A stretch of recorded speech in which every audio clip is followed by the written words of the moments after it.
I love that you mentioned self-compassion. That is a big thing for me that really helped me on my journey.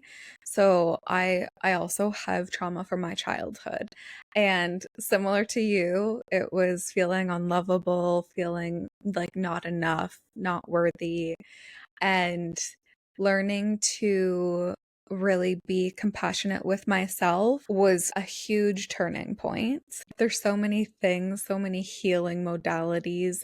I know that you have mentioned a bunch of them that you used. I think there was one that I wasn't sure what it was, and I think you called it the Hoffman technique. Is Yep, that the right? Hoffman process. Yes. Okay. Can you talk about that and the other healing modalities too?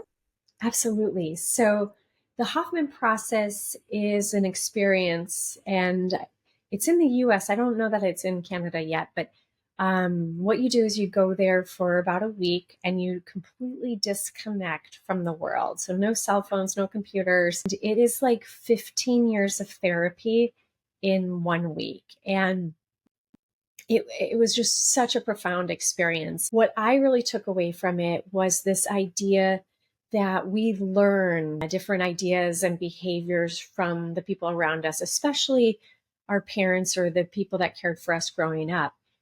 And the beauty of that idea, though, is if we learned it, we can unlearn it. Right.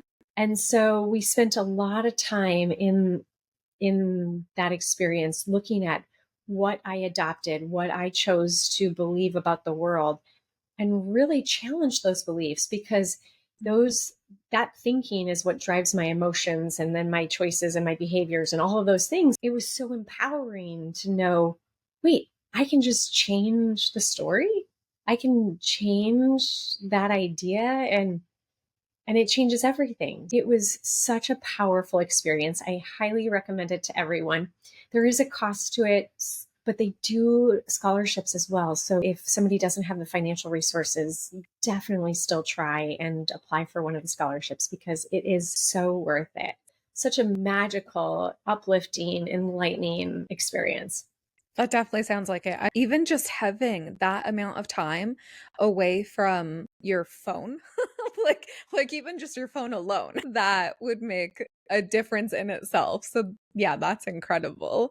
Did you find other modalities really helpful for you? I have found so many that I love. Yoga was probably the first one. I had no idea. I thought I was going into it for fitness, and I had some really great instructors that were very spiritual to start with. And they taught me about emotions because Mhm. one of the things that I had done is I had suppressed a lot of my emotions because my father had a lot of rage and anger. And so I was afraid that I was going to become like him. So instead of learning how to deal with them in a healthy way, I tried suppressing them. And we all know that doesn't work very well. It comes out sideways in all these different ways. And so I would explode in unexpected ways. And it was always embarrassing, not my favorite part of my life. But what happened is that my yoga teachers started to teach me that emotions were natural and that anger is just telling you something and it's really guiding you in a new way and it just changed everything in that regard. So yoga, and then also, I love sound healing. That one's a little more passive because you just get to sit Mhm. there and lay while these sound bowls just open up different energy centers within you and allow things to flow. It's so beautiful, so powerful.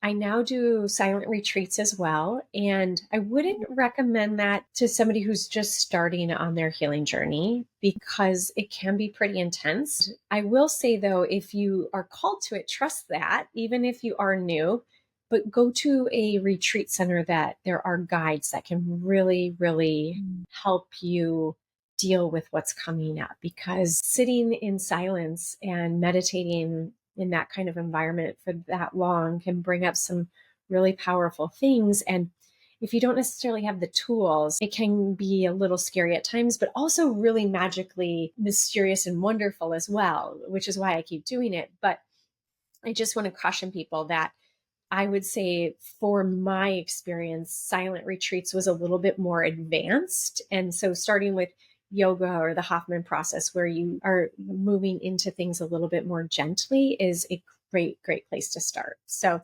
those are some of my favorites. Of course, life coaches, that's what I do. That's what you do. So if you find somebody that you really resonate with and trust, and they have the tools to help you see life in new ways, experience life in new ways, that's always a good way to go as well. So, so many Yeah. different modalities.